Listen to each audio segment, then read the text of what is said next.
అందరికీ నమస్కారం.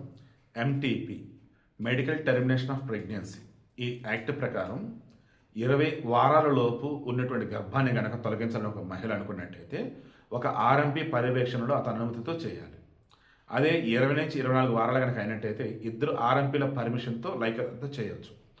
అదే 24 వారాల పైన కనుక అయినట్టయితే లోపల పిండం కదలికలేని అస్తవ్యస్తంగా ఉన్నట్టయితే మెడికల్ బోర్డు ఆమోదం పొందిన తర్వాత అప్పుడు అబార్షన్ చేయవచ్చు. ఇది అబార్షన్ సంబంధించిన రూల్స్. ఈరోజు ఢిల్లీ కోర్టుకు ఒక కేసు వచ్చింది. 14 వారాల పిండం అబార్షన్ చేయించుకుంది. ఆమె భర్త వచ్చేసి కోర్టుకు వచ్చి ఆమె నా భార్య నా అనుమతి లేకుండా అబార్షన్ చేయించుకుంది, శిక్ష వేయండి అన్నాడు. అప్పుడు ఆమె చెప్పింది, మేము భార్యాభర్తలమే, ప్రెగ్నెన్సీ వచ్చింది అతని వల్లనే, కానీ మా ఇద్దరికి పట్టలేదు, మేమిద్దరు ఆల్రెడీ విడిపోవాలని డిసైడ్ అయిపోయాను. ఇక ఇప్పుడు ఈ బిడ్డని నేను మొయ్యలేను, నాకు నెంబర్ ఆఫ్ సైకలాజికల్ ఇష్యూస్ ఉన్నాయి, హెల్త్ ఇష్యూస్ ఉన్నాయి, నా వల్ల కాదు, నేను అందుకే అబార్షన్ చేయించుకున్నాను అంది.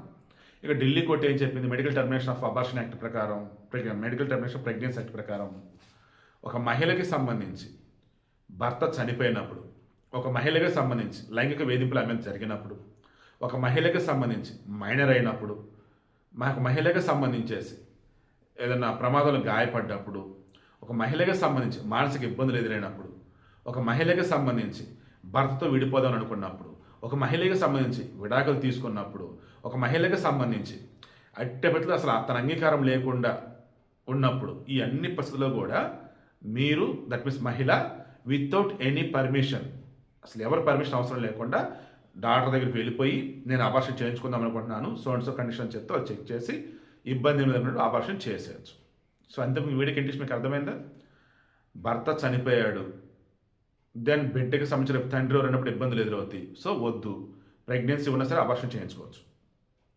భర్త నీకు పడతలేదు అండ్ సైకలాజికల్గా నువ్వు అసలు స్టేబుల్గా లేవు, అప్పుడు అబార్షన్ చేయించుకోవచ్చు.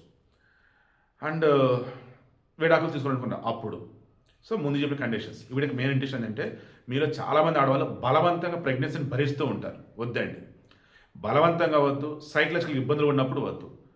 మీ పేరెంట్స్ మీ ఫ్రెండ్స్ సపోర్ట్ తీసుకొని మీ వయసు 10 సంవత్సరాలు దాటి ఉన్నట్టయితే ప్రాపర్ రికార్డ్స్ అన్నీ తీసుకొని వెళ్ళి నియర్ ఆసుపత్రిలో కలిసి అఫీషియల్ వేలోనే హైకోర్టు జడ్జిమెంట్ చూపించేసి, ఢిల్లీ హైకోర్టు తీర్పు ఇది, ఓకే, చూపించి అబార్షన్ చేయించుకోండి. మళ్ళీ చెప్తాను, అమ్మతనం అనేది అదృష్టం.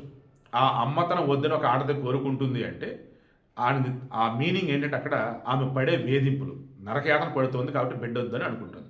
ఎందుకంటే మరలా వచ్చిన బిడ్డకి మేలు చేయలేదు, ఆ బిడ్డ ఇబ్బంది పడి ఈమె ఇబ్బంది పడి 2 ప్రాణాలు అప్పుడు ఇబ్బంది. సో అందుకే మగవాడు ఏముందండి, ప్రెగ్నెన్సీ వచ్చేలాగా చేస్తాడు, బట్ ఆ తర్వాత బిడ్డను మోయాల్సింది ఆడది. అండ్ ఆ తర్వాత పురిటి నొప్పులప్పుడు తనకు మరో జన్మ, ఓ బిడ్డకు జన్మనిస్తే తనకు మరో జన్మ, అది ఇలా ఎన్నో ఉంటాయండి. సో ప్రెగ్నెన్సీ విషయంలో లేడీస్ జాగ్రత్త.